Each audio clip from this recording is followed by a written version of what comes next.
In prime time news this evening, 3 arrested, gun and ammo seized after dramatic hostage situation. Under siege, Dunkirk residents in Kingston seek intervention following violent flare-up. Even to get them gainfully employed in areas that is sustained. And more trouble brewing at the Edna Manley College as fallout over sexual misconduct drags on. Good evening and welcome to Primetime News on air and online at onespotmedia.com. I'm Archibald Gordon. And I'm Janella Precious. Also this evening, the top business stories of the day. Herman Green has our preview. Herman?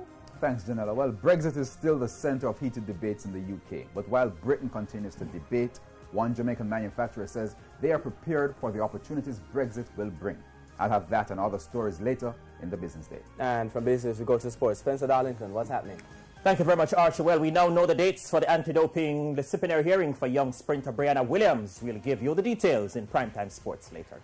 Thanks, Spencer. There's also sports commentary, E-Prime, and weather in this newscast. But before the break, the feedback question. Well, this evening we're asking, what is your reaction to calls for the Noise Abatement Act to be reviewed, including the proposal for extended hours for entertainment events? You can share comments online, facebook.com/Television Jamaica, and tweet us at Television Jam.